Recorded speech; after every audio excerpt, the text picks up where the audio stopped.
Hello भाई, नमस्कार। कैसे हो सभी? आई होप कि अच्छे होंगे। मैं मनदीप गोदारा आप सभी का स्वागत करता हूं ईवीएस के एक बेहतरीन सेशन में।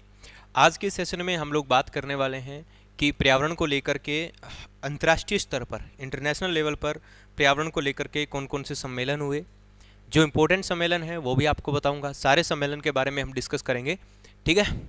तो आई होप कि आप बढ़िया पढ़ रहे होंगे, आपकी तैयारी जो है बड़ी बेहतरीन चल रही होगी, ठीक है। फिर भी अगर आपको कोई क्यूरीज हो तो आप इंस्टाग्राम पर मनदीप गोदारा ऑफिशियल लिख करके सर्च करेंगे तो वहाँ पर आप मुझे पा सकते हैं, और कोई भी क्यूरी हो तो आप अपना आंसर वहाँ से पूछ सकते हैं बच्चों।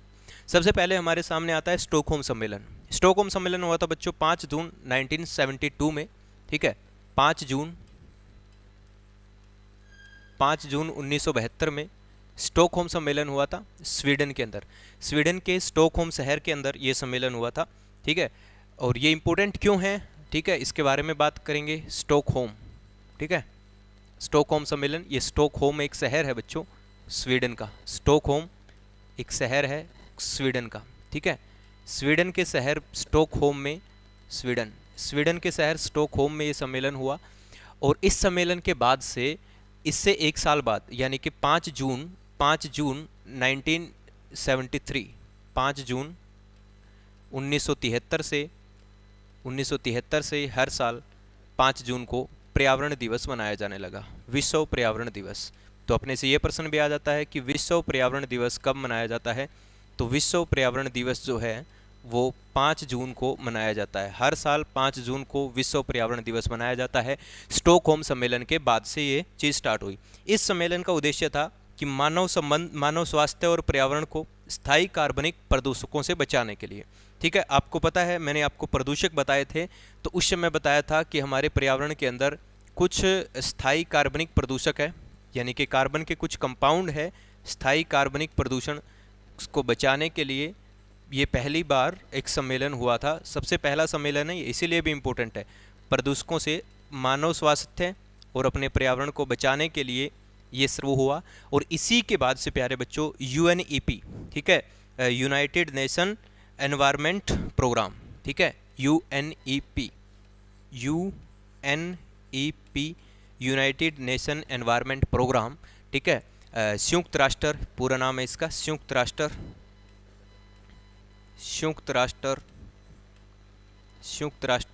पर्यावरण कार्यक्रम, इसकी शुरुआत की गई। और अपने से पूछे कि यूएनईपी का हेडक्वार्टर कहाँ है, तो बच्चों केन्या देश के नैरोबी शहर के अंदर, केन्या देश के नैरोबी शहर के अंदर इसका हेडक्वार्टर है। केन्या देश के नैरोबी शहर के अंदर इसका हेडक्वार्टर है। तो समझ में आया आपको कि स्टॉकहोम सम्मेलन पहला सम्मेलन था पर्यावरण को, मानव स्वास्थ्य को स्थायी कार्बनिक पदार्थों से बचाने के लिए ये सम्मेलन हुआ था 1972 में। और इसके बाद से ही ये घोषणा हुई कि हम हर वर्ष प्रत्येक वर्ष 5 जून को पर्यावरण दिवस मनाएंगे। तो ये दिन भी इम्पोर्टेंट है, हमसे पूछा जाएगा। कब हुआ था? 1972 में स्टॉकहोम सम्मेलन हुआ था। कौन से देश में हुआ था? तो स्वीडन के अंदर हुआ था। इसके बाद बच्चों, इससे 2 साल के बाद 1974 में एक सम्मेलन हुआ, हेलेंस्की सम्मेलन, ठीक है। इसके 2 साल के बाद 1974 के अंदर, 1972 के अंदर, इसके 2 साल के बाद 1974 में एक सम्मेलन हुआ। कहाँ पर हुआ प्यारे बच्चों? ये फिनलैंड के हेलेंस्की शहर में हुआ, ठीक है। हेलास्की सम्मेलन बोलते हैं इसको, हेलास्की सम्मेलन। ये पर्यावरण किसको बचाने के लिए हुआ? हेलास्की सम्मेलन। ये बच्चों एक फिनलैंड का शहर था, हेलास्की सम्मेलन। तो ये फिनलैंड के अंदर हुआ बच्चों। हालांकि इसके अंदर सारे देशों ने, इसका मेन उद्देश्य क्या था? इसका मेन उद्देश्य था कि जो समुद्री पर्यावरण है, ठीक है, जो अपना ओशन एनवायरनमेंट है, जो जलीय पर्यावरण है, समुद्री पर्यावरण को बचाने के लिए, ये सम्मेलन हुआ था। समुद्री पर्यावरण को बचाने के लिए, ठीक है, समुद्री पर्यावरण को बचाने के लिए ये सम्मेलन हुआ। हालांकि ये जो सम्मेलन हुआ ये असफल हुआ, क्योंकि हम लोगों ने इस सम्मेलन में ये तो कह दिया कि भाई हम समुद्री जीवों को बचाएंगे या समुद्री इकोसिस्टम को बचाएंगे, लेकिन बच्चों इसके कोई हमें ठोस सबूत नहीं मिले कि आखिर ये क्या हो रहा है। आखिर हो क्यों रहा है, इसमें समुद्री प्रदूषण हो क्यों रहा है? तो इसीलिए प्यारे बच्चों ये अनसक्सेस रहा, असफल रहा ये सम्मेलन, इसीलिए इस सम्मेलन की ज़्यादा चर्चाएं नहीं की जाती। तो आपको इसके ऊपर ज़्यादा चर्चाएं नहीं करनी है, ठीक है। अब सम्मेलन में बता रहा था, समिट्स में बता रहा था, तो इसीलिए मेरे को बताना पड़ा। उसके बाद बच्चों इससे एक अगले ही साल लंदन के अंदर, अगले ही साल बच्चों ब्रिटेन के एक शहर लंदन के अंदर 1975 में एक सम्मेलन होता है, लंदन सम्मेलन, ठीक है। इसके एक साल के बाद लंदन शहर के अंदर एक सम्मेलन होता है जिसका नाम है लंदन सम्मेलन। लंदन सम्मेलन जो था ये भी समुद्री पर्यावरण के लिए था, लेकिन इसका मेन उद्देश्य क्या था अब अपने को पता चल गया था, क्योंकि उसके बाद से ही हम लोगों ने ढूंढना शुरू किया था कि आखिर ये जो समुद्र में प्रदूषण हो रहा है, समुद्री जीवों को नुकसान हो रहा है या किसी भी तरह के समुद्र में प्रदूषण हो रहा है, तो ये हो रहा है समुद्र के अंदर जो कचरा है ना। तो समुद्री कचरे का निपटारा करने के लिए ये सम्मेलन हुआ था, ठीक है। समुद्री कचरे का निस्तारण करने के लिए, समुद्री कचरे का निस्तारण करने के लिए, ये कचरे का निपटारा करने के लिए या निस्तारण करने के लिए, भाई उसको साफ करने के लिए एक सम्मेलन हुआ ये, ठीक है। इसका उद्देश्य क्या था? इसका उद्देश्य था कि यार बाहर से जो समुद्र में कचरा आ रहा है ना, बाहर से, है ना, यानी कि जो आउटर ऑब्स्टेकल्स, आउटर जो वेस्टेज समुद्र के अंदर आ रहा है, तो बाहरी कचरे को तो बाहर से ही बंद कर दिया जाए, है ना। इसका उद्देश्य था कि बाहरी कचरे को बाहर ही बंद करो, समुद्र के अंदर डालना बंद करो, और जो समुद्र के अंदर वाला कचरा है इसका क्या करो, बाहरी कचरे को बाहर ही रोकना, इसका उद्देश्य था, ठीक है। बाहरी कचरे को भी बाहर ही रोक दो, है ना, बाहरी इसके ऊपर क्या लगा दो, फुल स्टॉप लगा दो। अब ये आगे फैलेगा ही नहीं। अब जो कचरा समुद्र के अंदर ऑलरेडी है उस कचरे के ऊपर थोड़ा सा कंट्रोल किया जाए, उसको साफ किया जाए, किस तरीके से हम साफ करेंगे, ठीक है। तो इसके लिए ये लंदन के अंदर सम्मेलन हुआ। उसके बाद प्यारे बच्चों ओजोन के लिए 1985 में एक सम्मेलन हुआ था, वियना सम्मेलन, ठीक है। इसके लिए बच्चों इससे 10 साल के बाद एक सम्मेलन हुआ जो अपने को याद रखना, वियना सम्मेलन, ठीक है। वियना सम्मेलन जो था ये वियना शहर के अंदर हुआ, वियनल सम्मेलन, ठीक है। हालांकि ये जो सम्मेलन था ये सम्मेलन ज़्यादा सक्सेस ये भी नहीं हुआ, क्योंकि ज़्यादा चर्चाएं इस वियना सम्मेलन की भी नहीं है, ठीक है। और 1985 में बच्चों ये सहमति बनी थी कि भाई हमें ओजोन परत को बचाना है, ठीक है। 1985 के अंदर वियना सम्मेलन हुआ, 1985 के अंदर, क्योंकि उस समय ओजोन का जो होल था वो खोजा जा चुका था, ठीक है। तो उस समय इस सम्मेलन का उद्देश्य क्या था? इस सम्मेलन का उद्देश्य था ओजोन संरक्षण करना। इस सम्मेलन का उद्देश्य, ओजोन के लिए पहली बार सम्मेलन किया था हम लोगों ने, ओजोन संरक्षण का।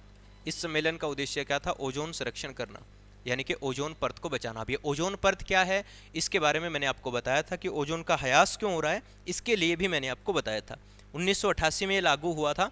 कब हुआ था? मॉन्ट्रियल समझौते के बाद से, 1998 में, ठीक है। 1988 के अंदर ये लागू हुआ था, ठीक है। मॉन्ट्रियल समझौता, मॉन्ट्रियल समझौता कब हुआ था? मॉन्ट्रियल समझौता हुआ था प्यारे बच्चों, कब हुआ था ये हुआ था 16 सितंबर 1987 को, ठीक है। और 1989 को मॉन्ट्रियल समझौता लागू हुआ गया। तो मॉन्ट्रियल समझौता ये भी आपके लिए खास इंपॉर्टेंट है, मॉन्ट्रियल समझौता, ठीक है। मॉन्ट्रियल समझौता, इसके बारे में भी आपको ध्यान रखना है।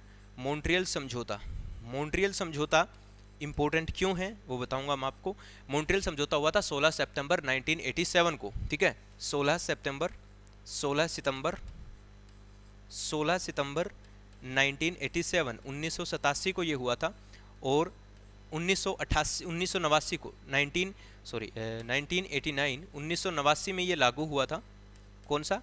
ये समझौता 1989 में क्या हुआ था प्यारे बच्चों? लागू हुआ था। और बच्चों इसी समझौते के आधार पर, इस समझौते का मेन उद्देश्य क्या था? मॉन्ट्रियल समझौता, 197 देशों ने इसमें भाग लिया था, ठीक है। मैंने ओजोन वाले परत में भी, ओजोन परत जो पढ़ा रहा था तो उस समय भी मैंने इस समझौते का जिक्र किया था प्यारे बच्चों। इसमें 197 देशों ने भाग लिया था। और इन देशों ने क्या किया था? तो सबसे पहले पता चला कि अपने को ओजोन का जो डिप्लेशन हो रहा है वो क्यों हो रहा है। ओजोन का डिप्लेशन हो रहा था बच्चों CFCs के लिए। तो इस समझौते के दौरान CFCs को बैन कर दिया गया। CFCs क्या है बच्चों? क्लोरोफ्लोरोकार्बन, हाइड्रोक्लोरोफ्लोरोकार्बन, HCFCs, है ना। तो इनके जो क्लोरोफ्लोरोकार्बन्स के जितने भी कंपाउंड थे इन सबको क्या कर दिया गया बच्चों? बैन कर दिया गया। इन सभी को क्या कर दिया गया? बैन कर दिया गया इस समझौते के बाद से। कब से? तो 1989 में ये समझौता लागू हुआ। इसके बाद कि भाई कोई भी देश जो है इन CFCs का यूज नहीं करेंगे। इसका यूज हम करते थे रेफ्रिजरेटर्स वगैरह के अंदर। तो बाद में पता चला कि यार ये जो CFCs है ना, ये क्लोरोफ्लोरोकार्बन्स हैं, ये CFCs हैं, ये क्या कर रहे हैं? ये ओजोन ह्रास के लिए रिस्पॉन्सिबल है। किसके लिए बच्चों? ओजोन डिप्लेशन, ओजोन ह्रास के लिए क्या है बच्चों? ये रिस्पॉन्सिबल है, तो ये ओजोन ह्रास के लिए क्या है, उत्तरदायी है। तो इसीलिए हमें इनके ऊपर क्या करना चाहिए, बैन करना चाहिए। तो इसके बाद से हमने इनके ऊपर क्या कर दिया बच्चों, बैन लगा दिया गया। कब से, मॉन्ट्रियल समझौते के बाद से। उसके बाद बच्चों 1988 के अंदर ही, उसी दौरान कनाडा के अंदर एक बैठक हुई थी, कनाडा के टोरंटो शहर में G7 का अधिवेशन हुआ था। G7 आपको पता है क्या है, ठीक है। तो उसी 1988 में, 1988 में देखो, लगातार हम लोगों ने ओजोन के लिए उस समय, या पर्यावरण के लिए हम लोगों ने लगातार बहुत सारे काम किए थे, ठीक है। और उसी समय एक वो चल रहा था, इसका 14वां शिखर सम्मेलन चल रहा था G7 का 1988 में कनाडा के एक टोरंटो शहर के अंदर, कनाडा के टोरंटो शहर में, कनाडा के बच्चों टोरंटो शहर के अंदर, कनाडा के टोरंटो शहर, कनाडा का टोरंटो शहर है, पंजाबी गानों में नाम सुनते हो ना आप तुम, है ना। तो कनाडा के अंदर प्यारे बच्चों क्या है, टोरंटो शहर है। कनाडा के टोरंटो शहर में एक सम्मेलन हुआ, टोरंटो सम्मेलन के रूप से जाना जाता है इसको, है ना। कनाडा के टोरंटो शहर में एक सम्मेलन हुआ जिसको टोरंटो सम्मेलन कहते हैं। ये बच्चों 19 से 21 जून 1988 के अंदर हुआ था। इसका जो मुख्य उद्देश्य था, ठीक है, इसका जो मुख्य थीम थी, इस कनाडा के जो टोरंटो समझौता था या टोरंटो सम्मेलन था, टोरंटो सम्मेलन का मेन थीम जो थी वो क्या थी, तो इसकी जो मेन मुख्य थीम थी प्यारे बच्चों, वो थी हमारा ग्रीन हाउस गैसों के अंदर होने वाली बढ़ोतरी, है ना। ग्रीन हाउस, हरित गृह गैसों के अंदर ग्रीन हाउस गैसें, तो और ग्रीन हाउस गैसों को, इसको हिंदी में बोलते हैं बच्चों हरित गृह गैस, ठीक है। हरित गृह गैसों में CO2 का मात्रा, CO2 की मात्रा बढ़ना, है ना। ये यहाँ का मेन उद्देश्य था कि भैया CO2 की मात्रा क्या हो रही है, बढ़ रही है, इसको रोकने के लिए कुछ ना कुछ हमारे उपाय किए जाए। ये G4 की जो बैठक हो रही थी उस समय, G4 का जो अधिवेशन चल रहा था, शिखर सम्मेलन, G7 का, सॉरी G4 कह रहा हूँ, G7 का 14वां अधिवेशन चल रहा था इस समय 1988 में, ठीक है। 14th शिखर सम्मेलन चल रहा था ये टोरंटो के अंदर, उसमें इसका जिक्र हुआ, ठीक है। शिखर सम्मेलन चल रहा था, उसमें इसका क्या हुआ बच्चों, जिक्र हुआ कि भैया अपना जो ग्रीन हाउस गैस है, उस गैसें है, उसमें कार्बन की मात्रा जो है वो लगातार बढ़ रही है। उसके बाद बच्चों 1992 के अंदर, 1992 के अंदर एक बहुत ही महत्वपूर्ण, एक 1992 के अंदर बच्चों एक बेहद इंपॉर्टेंट सम्मेलन होता है, ठीक है, जिसका जिक्र कई बार आता है। 3 से लेकर के बच्चों 14 जून 1992 में ब्राज़ील की राजधानी रियो डी जेनेरियो में, ठीक है। 19 जून 1913 से 14 जून 1992, 1992 ब्राज़ील की राजधानी, ठीक है, ब्राज़ील की राजधानी Rio de Janeiro, Rio de Janeiro,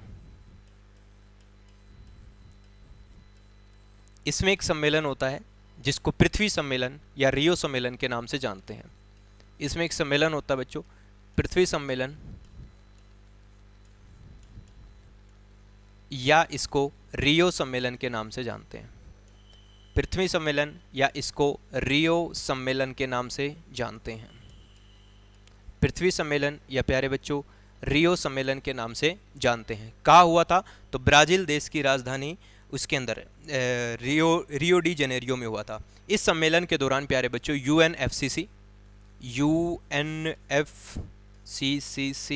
और बच्चों कोप, ये क्या है, ये संस्थाएं हैं, इनके बारे में एक मैं अलग से वीडियो बना दूंगा, कौन कौन सी संस्थाएं काम कर रही है पर्यावरण के लिए, क्लाइमेट चेंज के लिए, ठीक है। तो क्लाइमेट चेंज के लिए अंदर बच्चों ये United nation federation cooperation for climate change, है ना, ये संस्था है, ये एक संस्था है, ये काम करती है। तो इसमें मुख्य उद्देश्य क्या था बच्चों, इसका मुख्य उद्देश्य था एजेंडा 21 बनाना। इसका मुख्य उद्देश्य क्या था बच्चों, इसका मुख्य उद्देश्य था एजेंडा 21। अभी एजेंडा 21 क्या है इसके बारे में भी मैं आपको बताऊंगा। इसका मुख्य उद्देश्य था एजेंडा 21 हमारे क्लाइमेट के अंदर होने वाले चेंज को लेकर के, ठीक है। हमारे पृथ्वी सम्मेलन इसको माना जाता है, तो पूरी पृथ्वी के ऊपर जो जलवायु परिवर्तन लगातार हो रहा है उसको बचाने के लिए एजेंडा 21 तैयार करना। अभी एजेंडा 21 क्या है इसके बारे में बात करेंगे। और इसी से बच्चों जुड़ा हुआ मैं आपको एक प्रश्न और बताता हूँ कि पृथ्वी दिवस कब मनाया जाता है ना। यहाँ से एक प्रश्न ये भी आता है कि पृथ्वी दिवस कब मनाया जाता है। पृथ्वी सम्मेलन से ही याद रख लोगे आप लोग, साथ के साथ ही याद भी रह जाएगा। तो हर साल प्यारे बच्चों 22 अप्रैल को, हर साल 22 अप्रैल को मनाया जाता है पृथ्वी सम्मेलन। और इस साल जो 22 अप्रैल को पृथ्वी सम्मेलन मनाया गया था, तो इस साल 2022 के अंदर इसकी थीम क्या थी बच्चों, बताओ। ये भी अपने से पेपर पूछ सकता है कि 2022 में इसकी थीम क्या थी।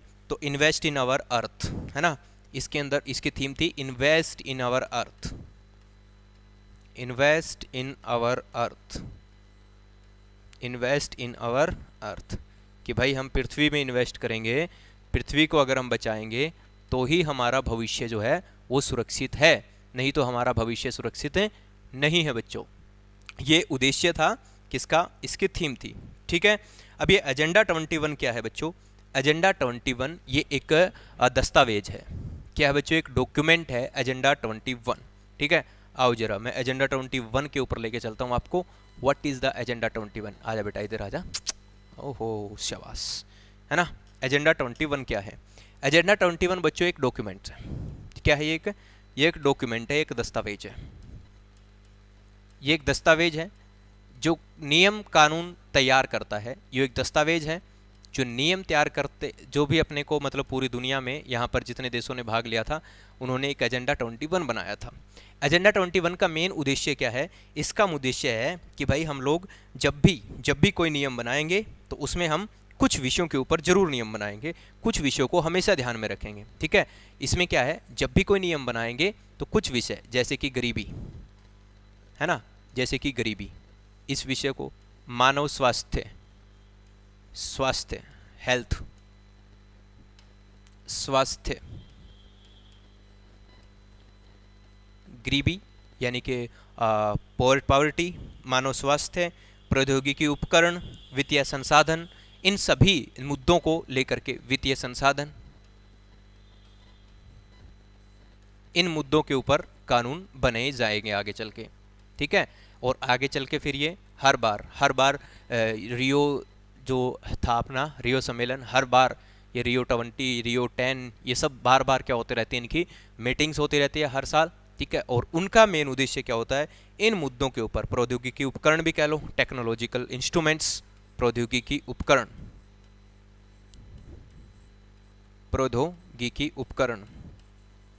भाई इनको लेकर के क्या क्या कानून होने चाहिए।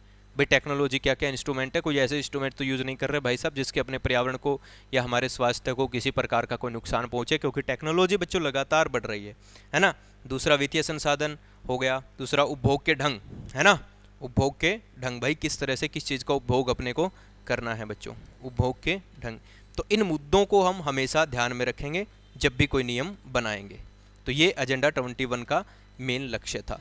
और एजेंडा 21 कब तैयार किया गया, तो रियो सम्मेलन जब हुआ था 1992 में, 1992 के अंदर, ठीक है, ब्राज़ील के शहर रियो डी जेनेरियो में, तो उस समय ये एजेंडा 21 तैयार किया गया था। क्लियर है। इस दौरान 2 संस्थाओं का भी निर्माण हुआ।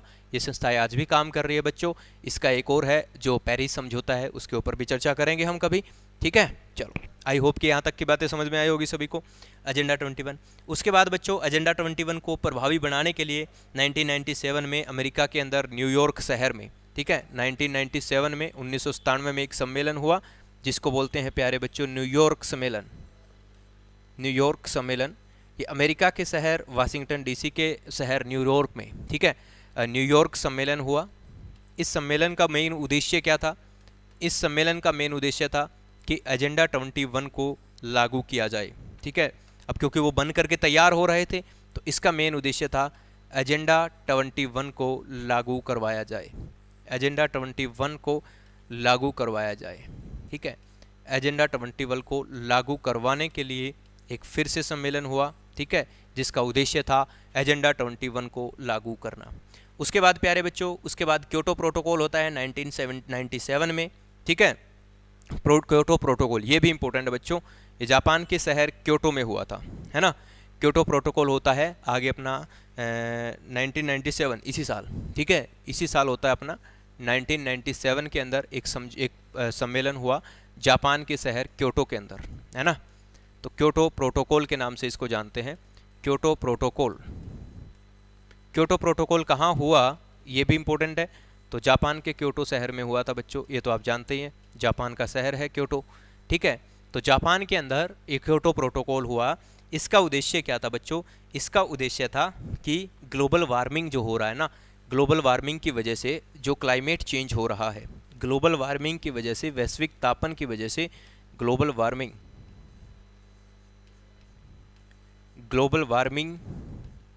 के कारण होने वाले, ग्लोबल वार्मिंग के कारण होने वाले, ग्लोबल वार्मिंग के कारण होने वाले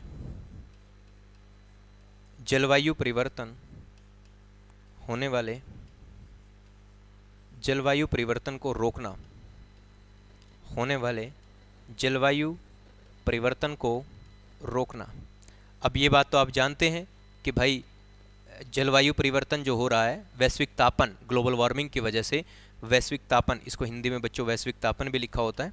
तो वैश्विक तापन के लेकर के, वैश्विक तापन की वजह से, ग्लोबल वार्मिंग की वजह से जो जलवायु परिवर्तन हो रहा है वो किसकी वजह से हो रहा है बच्चों? तो वो हो रहा है कार्बन डाइऑक्साइड की मात्रा बढ़ने से। वो हो रहा है बच्चों, एक ग्रीन हाउस गैस है अपनी, ठीक है, एक ग्रीन हाउस गैस है, ग्रीन हाउस गैस CO2 की मात्रा बढ़ने से, ग्रीन हाउस गैस CO2 की मात्रा में कटौती की जाए, है ना, GOC की मात्रा, या फिर यही है ग्लोबल वार्मिंग, इसी की वजह से हो रहा है। तो ग्लोबल वार्मिंग किसकी वजह से हो रहा है? ग्रीन हाउस गैस CO2, तो उसकी मात्रा में कटौती की जाए। कैसे उसकी मात्रा में कटौती की जाए, इसको लेकर के क्योटो प्रोटोकॉल होता है ना, कटौती की जाए। तो इसके अंदर बच्चों जो भी हम यूज करते हैं इनको लेकर के कुछ नियम कानून बनाए गए। अब CO2 कहाँ से आता है, ये मैं वायु प्रदूषण वाले चैप्टर में आपको बड़े अच्छे तरीके से समझा चुका हूँ बच्चों। तो क्योटो प्रोटोकॉल का मुख्य लक्ष्य क्या था कि ग्लोबल वार्मिंग से होने वाला जो भी क्लाइमेट चेंज है, जो भी जलवायु परिवर्तन है, उस जलवायु परिवर्तन में कुछ कटौती की जाए, उसको घटाया जाए, नहीं तो धीरे धीरे हमारी पृथ्वी के ऊपर हर तरह से नुकसान पहुंचेगा। अब global warming, green house gas क्या है, इनके ऊपर हम अलग से वीडियोस बना चुके हैं, तो हर वीडियो में इनको डिस्कस करने की जरूरत है नहीं है बच्चों। आप जाकर के उन वीडियोस को देख लेना, टाइटल वाइज मैंने सारी विशेष वीडियो बनाई है, सेपरेट वीडियो छोटा होता है, समय मेरे को भी ज़्यादा लगता है, लेकिन आपके लिए आसानी हो जाती है, इसके लिए मैंने अलग अलग सेपरेट वीडियो बनाए। इसके बाद बच्चों रियो का 10वां सम्मेलन होता है, रियो 10 2002 के अंदर, ठीक है। वहीं रियो का जो पहला सम्मेलन 1992 में हुआ था, तो उसके बाद रियो 10 होता है। ये भी इंपॉर्टेंट है, रियो 10 को हम एक और नाम से जानते हैं बच्चों, जोहान्सबर्ग। ये कब हुआ था? ये दक्षिणी अफ्रीका के बच्चों जोहान्सबर्ग के अंदर हुआ था, है ना। इसको बोलते हैं जोहान्सबर्ग सम्मेलन। क्या बोलते हैं? जोहान्सबर्ग सम्मेलन, जोहान्सबर्ग सम्मेलन। ये दक्षिणी अफ्रीका के, साउथ अफ्रीका के जोहान्सबर्ग सम्मेलन, ये प्यारे बच्चों दक्षिणी अफ्रीका के जोहान्सबर्ग शहर में हुआ। दक्षिण अफ्रीका के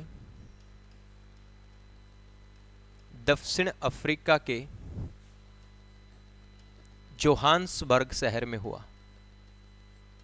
दक्षिणी अफ्रीका के जोहान्सबर्ग शहर में हुआ। इस सम्मेलन को रियो 10 के नाम से भी जानते हैं। इस सम्मेलन को रियो 10 के नाम से भी जानते हैं। इस सम्मेलन का, जोहान्सबर्ग सम्मेलन का मुख्य उद्देश्य सस्टेनेबल डेवलपमेंट था, है ना। इसका उद्देश्य क्या था? इसका उद्देश्य था बच्चों सतत विकास। इसका पर्पज क्या था इस सम्मेलन का? तो इस सम्मेलन का पर्पज था प्यारे बच्चों सतत विकास, या फिर मैं बात करूं सस्टेनेबल डेवलपमेंट। सतत विकास, सस्टेनेबल डेवलपमेंट इसका मेन उद्देश्य था। सतत विकास कि विश्व के अंदर किस तरह से हमें गरीबी से मिटाया जा सकता है, क्योंकि पूरे विश्व भर में लगातार गरीबी बढ़ रही है, आपको पता है। तो विश्व स्तर पर गरीबी का उन्मूलन करने के लिए इस समय एक कोष भी बना, है ना, एक राहत कोष बना गरीबी का उन्मूलन करने के लिए, विश्व में गरीबी का उन्मूलन करने के लिए, यानी कि विश्व को गरीबी से मिटाने के लिए, उन्मूलन करने के लिए, गरीबी से उन्मूलन करने के लिए बच्चों, गरीबी मिटाने के लिए एक संस्था, एक वो बना, कोष बना, मतलब एक फंड बना। क्या बना था? विश्व एकजुटता कोष, है ना। इससे एक निर्माण हुआ इसी सम्मेलन के बाद से, विश्व एकजुटता कोष, यूनिटी, वर्ल्ड यूनिटी फंड, है ना। एकजुटता कोर्स, इसका क्या होता है बच्चों, निर्माण होता है जोन्सबर्ग सम्मेलन में। जोन्सबर्ग का सम्मेलन, देखो बच्चों रियो सम्मेलन में बात पहले ही बता दिया था मैंने कि एजेंडा 21, एजेंडा 21 क्या कहता है कि हमें इन मुद्दों को पहले ध्यान में रखना है। तो इन्हीं मुद्दों को ध्यान में रखते हुए बच्चों सस्टेनेबल डेवलपमेंट के ऊपर भी ध्यान दिया गया रियो 10 के अंदर, ठीक है। रियो 10 जोन्सबर्ग सम्मेलन ये दक्षिणी अफ्रीका में हुआ, ठीक है। उसके बाद बच्चों रियो 20 हुआ, ये ब्राज़ील के फिर से दूसरे ब्राज़ील के उसी शहर में दोबारा से रियो 20, है ना, रियो 10 और एक हुआ बच्चों रियो 20, है ना। रियो का 20वां ये कब हुआ था, 2002 में हुआ था, क्योंकि रियो फर्स्ट कब हुआ था, 1992 में हुआ था। रियो 10 कब होगा, 2002 में। अब सारे पढ़ने की ज़रूरत नहीं है अपने को, कुछ एक ही पढ़ने की ज़रूरत है। और बच्चों ये हुआ था 2012 के अंदर, है ना। 2012 में कहाँ पर हुआ, तो ये ब्राज़ील के उसी शहर में हुआ जहाँ पर रियो 1 हुआ था। ब्राज़ील के रियो डी जेनेरियो में,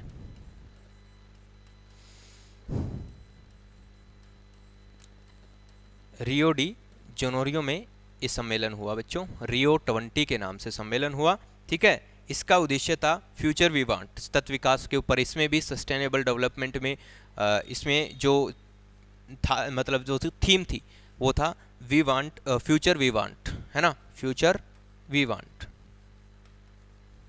ये अपने टेट एग्ज़ाम के अंदर इम्पोर्टेंट है बच्चों ये, है ना। इन्वेस्ट आवर अर्थ पहले बताया था मैंने, कब पहला हुआ था उसी समय, और ये ब्राज़ील के अंदर 2012 के अंदर रियो 20, फ्यूचर वी वांट, इसके ऊपर भी किसी के ऊपर जोर दिया गया, सतत विकास के ऊपर बल दिया गया। सस्टेनेबल डेवलपमेंट के ऊपर क्या दिया गया बच्चों, इसमें फोर्स दिया गया, बल दिया गया कि कैसे सस्टेनेबल डेवलपमेंट करके हम क्या कर सकते हैं, इस पूरे विश्व को गरीबी से निजात दिला सकते हैं। समझ में आया, हाँ या ना। तो ये कुछ अंतर्राष्ट्रीय सम्मेलन थे बच्चों। इसके अंदर हमारे इम्पोर्टेंट कौन कौन से हैं, एक बार उनके ऊपर चर्चा कर लेते हैं साहब। इम्पोर्टेंट कौन कौन से हैं, एक सेकंड लगेगा, अभी बता देता हूँ मैं। पहला बच्चों मैं कलर चेंज कर लेता हूँ, ठीक है। पहला है स्टॉकहोम सम्मेलन, इस इज इम्पोर्टेंट। इसमें इम्पोर्टेंट बात है बच्चों, 5 जून को विश्व पर्यावरण दिवस मनाया जाने लगा, ठीक है, हर प्रत्येक वर्ष 5 जून को, ठीक है। इसमें संस्था बनी थी UNEP, ठीक है। आगे बच्चों नेक्स्ट की अगर हम बात करें तो नेक्स्ट में देखें तो हम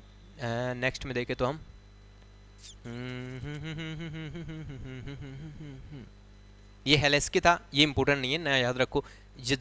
लंदन भी जरूरी नहीं है। वियना सम्मेलन में पहली बार, थोड़ा सा इंपॉर्टेंट है, ज़्यादा इंपॉर्टेंट नहीं है। मॉन्ट्रियल समझौता, मॉन्ट्रियल प्रोटोकॉल जो है, मॉन्ट्रियल समझौता है, कह लो मॉन्ट्रियल प्रोटोकॉल, ये इंपॉर्टेंट है साहब, ठीक है। और 197 देशों ने भाग लिया था, ओजोन ह्रास के लिए था। किसके लिए था, ओजोन ह्रास के लिए था, ठीक है। क्योटो ये टोरंटो समझौता है, ये इंपॉर्टेंट नहीं है ज़्यादा सा, ठीक है। पृथ्वी सम्मेलन भाई साहब बहुत इंपॉर्टेंट है, वेरी इंपॉर्टेंट है पृथ्वी सम्मेलन, है ना। इसको रियो सम्मेलन के नाम से जानते हैं, ठीक है। ब्राज़ील में हुआ था ये, 1992 में हुआ था, ठीक है। पृथ्वी दिवस कब मनाया जाता है, पृथ्वी दिवस 22 अप्रैल को मनाया जाता है। 2022 में जो था, इसकी थीम क्या थी, इन्वेस्ट अवर अर्थ, ठीक है।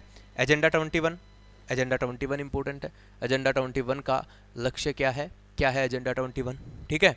इसका मेन उद्देश्य क्या है, कैसे किसके ऊपर क्या नियम बनाना, ठीक है। 1997 वाला इंपॉर्टेंट नहीं है। क्योटो प्रोटोकॉल इंपॉर्टेंट है बच्चों, 1997 में ग्लोबल वार्मिंग के लिए इसका बनाया गया था। क्योटो प्रोटोकॉल का मेन उद्देश्य क्या था, क्योटो प्रोटोकॉल का मेन उद्देश्य था कि वैश्विक तापन जो हो रहा है ग्लोबल वार्मिंग के कारण, इसमें ये हो रहा है CO2 की वजह से, तो CO2 की मात्रा में क्या की जाए बच्चों, कटौती की जाए, ठीक है। ये था अपना, रुक जा बेटा, ऊपर हो जा, क्योटो प्रोटोकॉल, ठीक है। और भाई आगे रियो 20 और रियो 10, जोन्सबर्ग रियो 10 है और रियो 20, रियो के तीनों इंपॉर्टेंट है साहब, 3 मैंने कराए हैं, तीनों इंपॉर्टेंट है। आई होप कि आप लोग समझ गए होंगे। मिलते हैं अगली क्लास में। जय हिंद, जय भारत, लव यू ऑल।